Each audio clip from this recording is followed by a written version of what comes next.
আমাদের কাছে হিসাব আছে। আপনাদের সময় রেকর্ড ছিল এখন সেটা অনেক কমে এসেছে। তাহলে গভর্নরকে জিজ্ঞেস করুন যে কি কারণে এটা এই পর্যায়ে আসলো। আমরা তো এটা জানি না, আমরা জানি যে 19 থেকে 20 বিলিয়ন ডলার এর মধ্যেই ঘুরপাক। পৃথিবীর কোন দেশের সেন্ট্রাল ব্যাংকে ঢুকতে পারছে অবাধে? কোন দেশে?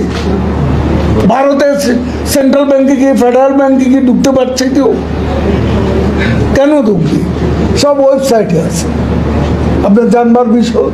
আপনি ভিতরে ঢুকবেন কেন?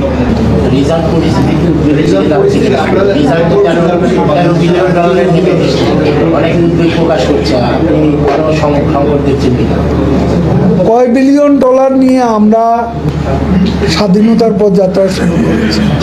ছিল ডলার, ছিল আমাদের। বিএনপি কয় বিলিয়ন ডলার হয়ে গেছে? 3+। তাহলে এখন 19-20 আছে, এটি কম নাকি?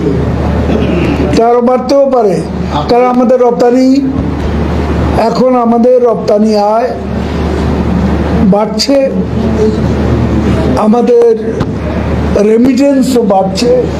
এই মুহূর্তে যে প্রবণতা, এগুলো বাড়লে রিজার্ভও বাড়বে। যে অর্থনীতি যেমনি কালো টাকা পাচার হয়ে যাচ্ছে, কোনো কোনো ক্ষেত্রে ব্যাংকের লোনগুলো মানে যারা শোধ করছে না, ঋণ খেলাপি, তাদেরকে তো গণতন্ত্র যেখানে সুসংগত সেখানে তাদেরকে বিচারের আওতায় আনা হয়। সেই জায়গাটায় তো গণতন্ত্র সুসংগত হতে হলে যেসব 4টি স্তম্ভকে সঠিক থাকতো, সেই জায়গাগুলো তো আসলে দুর্বলতা দেখা দিচ্ছে। বিশ্ব পরিস্থিতি এখন অত্যন্ত ঝুঁকিপূর্ণ। অর্থনৈতিক সংকট, যুদ্ধজনিত কারণে আজকে মধ্যপ্রাচ্য, সুদান, ইউক্রেন, আমাদের প্রতিবেশী দেশ মিয়ানমার, সেখানে এথনিক কমিউনিটির সাথে সামরিক সরকারের সেখানে প্রায়শই তাদের মধ্যে কনফ্লিক্ট হচ্ছে, যুদ্ধ হচ্ছে। এই পরিস্থিতিতে টিকে থাকাটাই কঠিন। অর্থনীতির ব্যাপারটা খুবই জটিল বিষয়।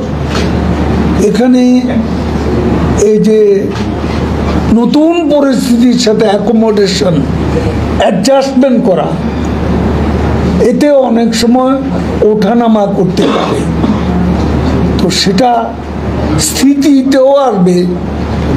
এই ওঠানামা করার মধ্য দিয়ে আন্তরিকভাবে যদি সরকার সচেষ্ট হয়, তাহলে এই পরিস্থিতির মধ্যে অ্যাকোমোডেট করার মতো পরিস্থিতি আমরা সৃষ্টি করতে পারি। এবং সে ব্যাপারে আমাদের চেষ্টার, সরকারের চেষ্টার, বিশেষ করে প্রধানমন্ত্রী শেখ হাসিনা এই কাজগুলো প্রতিনিয়তই তিনি করে যাচ্ছেন সংশ্লিষ্ট সবাইকে নিয়ে। বিশ্ব যখন এই পরিস্থিতি আছে, আপনারাই বলছেন, সেক্ষেত্রে একসাথে একেবারে 60 টাকা বৃদ্ধি ডলার দাম, সেই প্রভাব কি আমাদের যে নিত্য প্রয়োজনীয় জিনিস বা আমাদের যে মানুষ, সাধারণ মানুষ যে